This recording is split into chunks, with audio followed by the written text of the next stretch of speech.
Time now for the Sports Six-Pack with Andrew Rogers. You know the drill. Send in your questions. It is the Sports Six-Pack. And Shaner's got them queued up. It's Thanksgiving. That's what at least we're preparing for. Today isn't actually Thanksgiving. But, Shaner, you know I'm a big theme guy. I've noticed that about you. I'm a big theme guy. So, that means... Just your presence is theme-worthy. I need a theme song. That's what I'm talking about. You know what? Maybe that's a question for next week, what my theme song would be. But today's theme is Thanksgiving, and all of our questions are centered around the holiday. Shaner, kick us off. Question number 1. It's the day before Thanksgiving, so of course this six-pack is themed. You got it. Andrew? Yes? Shaner? What's your favorite Thanksgiving food?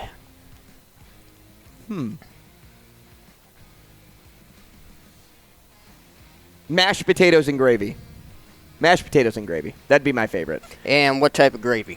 Brown gravy. I'm a brown guy, not a white. So turkey gravy? Yeah, I'm a big turkey gravy guy. I also love mac and cheese, though, and mac and cheese is kind of my guilty pleasure. But I can have mac and cheese all the time. I really don't eat mashed potatoes all that much outside of Thanksgiving, unless I'm eating, like fried chicken, and then I'd get mashed potatoes as the side. But my Aunt Debbie used to make the best mashed potatoes, and they were a little chunky. They had pieces of, all homemade mashed potatoes. Like she just kind of just mashed it down. And so it had like chunks of potato mixed in with the mashed. That sounds interesting. Question number 2. What are the Thanksgiving football storylines you're watching out for when it comes to betting on these games? You think I bet? Come on, Shane. I'm a child of God. I only bet that this year is going to be a great year. No. Storylines, there's a ton. If you look at the betting trends since 2004, favorites on Thanksgiving are 43-8 straight up, 35-16 ATS. Bills road unders this season are 5-0. That over-under was set at 50, at least yesterday. I don't know if that fluctuated at all. Detroit really struggles on Thanksgiving, too. The Lions, 3-18 straight up, 7-14 ATS as an underdog on Thanksgiving in the wild card era. Moving over to the Giants, they've played twice on Thanksgiving, 0-2 straight up and 0-2 ATS in the last 20 years. But they are 5-1 straight up and against the spread as underdogs this season.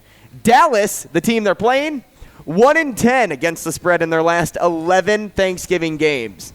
This, statistically, you would avoid this game altogether.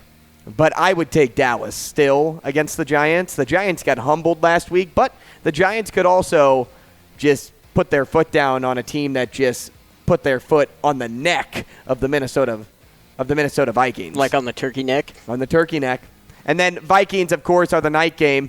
3-1 straight up and 3-1 ATS on Thanksgiving over the last 25 years. I like the Vikings in this matchup, but you know what? If you like anything, like the under the most, because the Patriots defense has allowed 3 points in back-to-back weeks. It's kind of what I'm eyeing up. Do you have any issues with it always being the same teams on Thanksgiving? No, I just wish... Detroit and Dallas being two of them? No, I understand why people would want the variety because I love the variety, but... We get the same thing here on the following day with Nebraska. 100%. But 100%. But you like the variety. I like the variety more, but at the same time, I'm a little biased because there is one team in the NFC North there. So more than not, on occasion, I would say the Bears are playing on Thursday. And I love watching the Bears on Thanksgiving Thursday. So I don't know if I'd want that to change.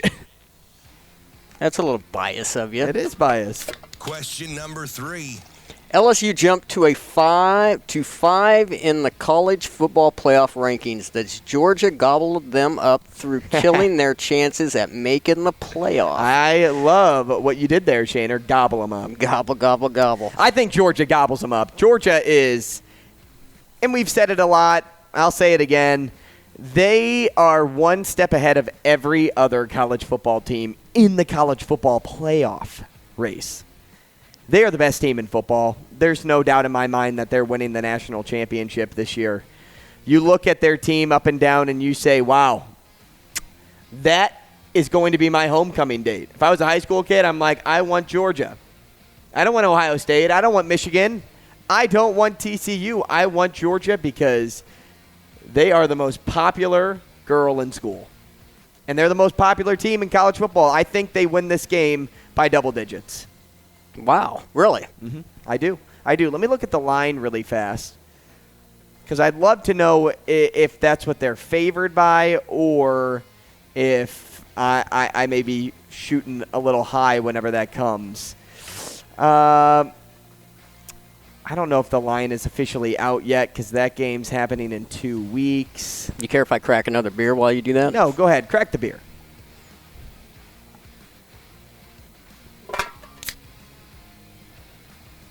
Well, you cracked it. I did.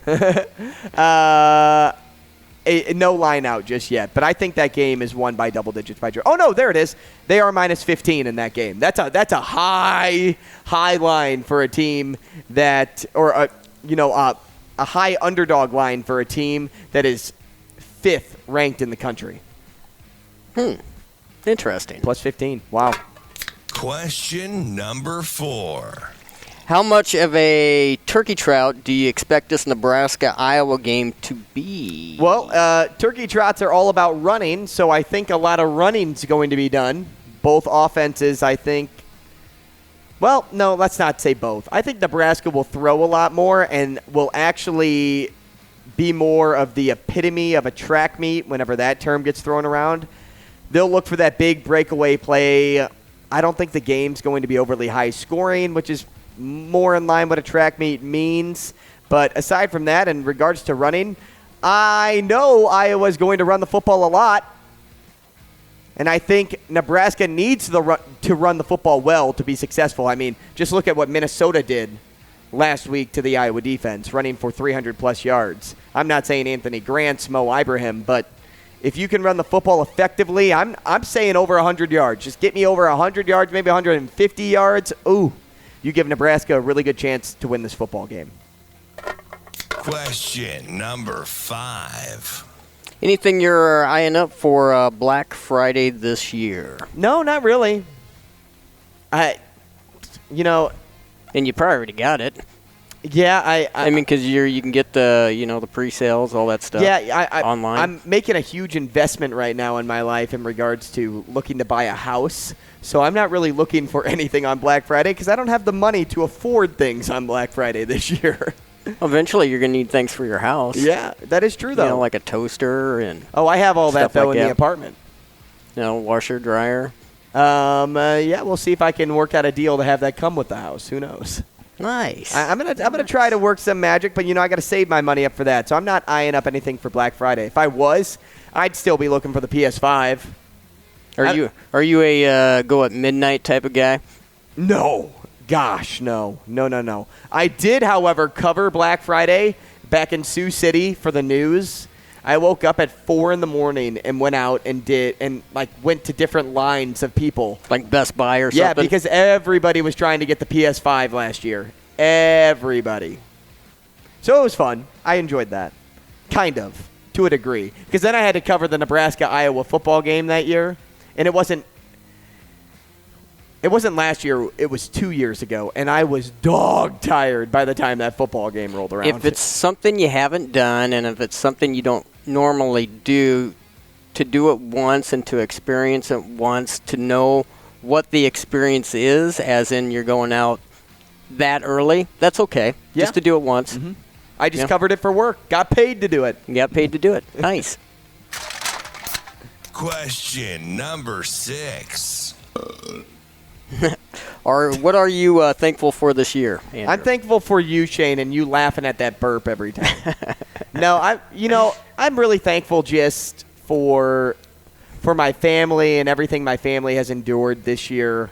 It hasn't been the easiest of years, and I'm sure a lot of families out there probably feel the same way. But I'm just thankful for how close my family is as a group and how they're always the shoulder to lean on, to cry on, to hold on to when, things are going well in football and you're winning a sports bet and you're holding my brother's shoulder and shaking it in excitement.